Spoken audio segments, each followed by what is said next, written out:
হাজালে মজলি আসসালামু আলাইকুম ভাইরা। ইসলামের ভিতরে আল্লাহ রসুলের সাহাবী অনেক ছিল। এর ভিতরে অন্যতম সাহাবী আছে খালিদ বিন ওয়ালিদ। খালিদ বিন ওয়ালিদ সম্পর্কে আপনারা সবাই জানেন। একসময় খালিদ বিন ওয়ালিদ উনি একটা যুদ্ধে যাবেন, তখন কিন্তু আল্লাহ রসুল বেঁচে ছিল না। আল্লাহ রসুল দুনিয়া থেকে বিদায় নিয়েছিল। আল্লাহ রসুল বিদায় নেওয়ার পরে খালিদ বিন ওয়ালিদ 3000 সৈন্য নিয়ে উনি একটি যুদ্ধের জন্য যাচ্ছিল। প্রতিমধ্যে একটি নদী পড়েছিল। খালিদ বিন ওয়ালিদ বললেন, এই নদীটা তো এখন পার হবো কী করে আমরা? তা এক কাজ করো, দেখি কী করা যায়। পানির পাশে গেলেন, পানিকে বললেন যে, হে পানি, আমরা তো আল্লাহ তাআলা দিন প্রতিষ্ঠিত করার জন্য যাচ্ছি, তুমি একটি রাস্তা তৈরি করে দাও। পানি তখন জওয়ান বাইর হলো। আল্লাহ তাআলা পানিকে কথা বলার শক্তি দিলেন। পানি বললেন, খালিদ বিন ওয়ালিদ, ঠিক আছে, তোমরা আমার এইখান থেকে যাওয়া, আমি রাস্তা আল্লাহর রহমতে তৈরি করে দেবো, কিন্তু একটা শর্ত আছে। কি শর্ত? আমি পানি যেন পরকালে আল্লাহ রসুলের সাথে বেঁচতে যেতে পারি, এটা তুমি লিখে দাও। খালিদ বিন ওয়ালিদ বললেন, আচ্ছা ঠিক আছে। ওনার সাথে আর যারা সাহাবী ছিল, ওনার সঙ্গীরা ছিল, তাদেরকে সবাই বললেন যে তোমরা এখানে তাঁবু স্থাপন করো। তারপর উনি ওই জায়গায় 2 রাকাত নফল নামাজ পড়লেন, আল্লাহ তাআলার কাছে দোয়া করলেন। অবশেষে আল্লাহ তাআলা খালিদ বিন ওয়ালিদকে খপের মাধ্যমে জানিয়ে দিলেন, আল্লাহ রসুল এসে বলো যে, খালিদ বিন ওয়ালিদ, তুমি পানির পরে 2টা থাবা মারবে, দেখবে রাস্তা তৈরি হয়ে যাবে, এবং পানিকে বলবে আল্লাহ রসুল তোমাকে বেচতে নিয়ে যাবে। এক পর্যায়ে ঘুম থেকে উঠে খালিদ বিন ওয়ালিদ পানির পরে থাবা মারলেন, আর পানিকে বললেন যে আল্লাহ তাআলা তোমাকে বেচতে দিবে আল্লাহ রসুলের সাথে। কি মহব্বত, কি ভালোবাসা ভাই, দেখেছেন? পানিও আল্লাহ রসুলের সাথে বেচতে যেতে চাই। পানির কি কোনো হিসাব নিকাশ আছে? পরকালে আল্লাহ তাআলাকে পানির কাছ থেকে কোনো হিসাব নিবে? হিসাব নিবে তো মানুষ এবং জিনের কাছ থেকে। তারপরও কি পানি মহব্বত আল্লাহ রসুলের প্রতি। পানি দাবি করলেন যে, খালিদ বিন ওয়ালিদ, তুমি বলো আল্লাহ রসুলের সাথে কি আমি বেচতে যেতে পারবো? এই গ্যারান্টি যদি তুমি দিতে পারো, তাহলে আমি এইখানে তোমার জন্য আল্লাহর রহমতের রাস্তা বানিয়ে দিচ্ছি।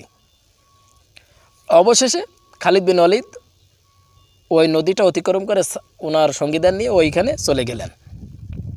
তারপর কাফেরদের সাথে যুদ্ধ করলেন। উনি বললেন যে আমার 2 বেড়ে 2 জন থাকবে, বহু সংখ্যা কাফের, তাদের ভিতরে আমি ঢুকে যাব, ইনশাল্লাহ আমরা জয়ী লাভ করব।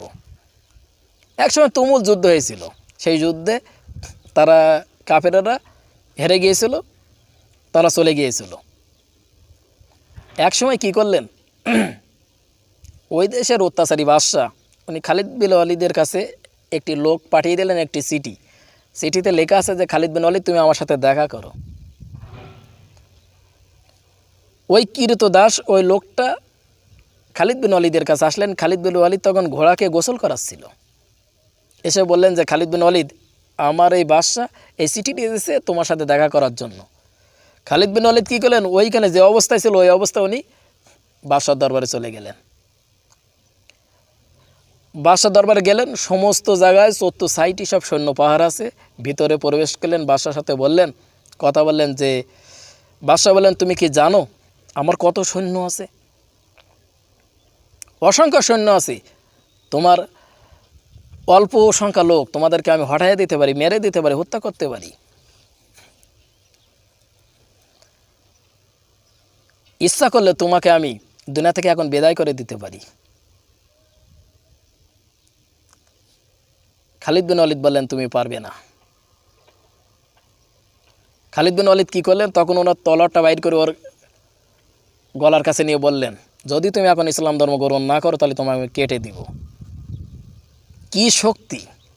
অবশেষে ওই অত্যাচারী বাদশাহ বললেন, ঠিক আছে, আমি তোমার ইসলাম ধর্ম গ্রহণ করব, কিন্তু একটি শর্ত আছে। তুমি কি আল্লাহ রসুলকে আমার সাথে দেখা করাতে পারবে? খালিদ বিন ওয়ালিদ, তুমি যদি ইসলাম ধর্ম গ্রহণ করো, আল্লাহ তাআলা অবশ্যই তোমাকে দেখা করাবে।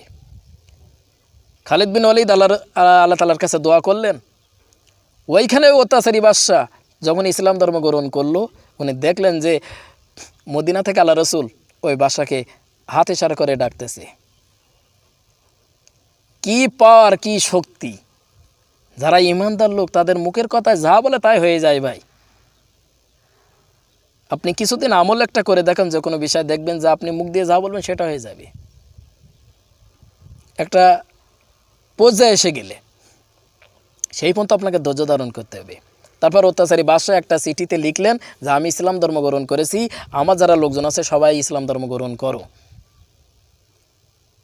এই চিঠিটা দেওয়ার সাথে সাথে খালিদ বিন ওয়ালিদ এটা উনি বাতাসে ছেড়ে দিলেন। একটা চিঠি থেকে শত শত চিঠি তৈরি হয়ে গেল।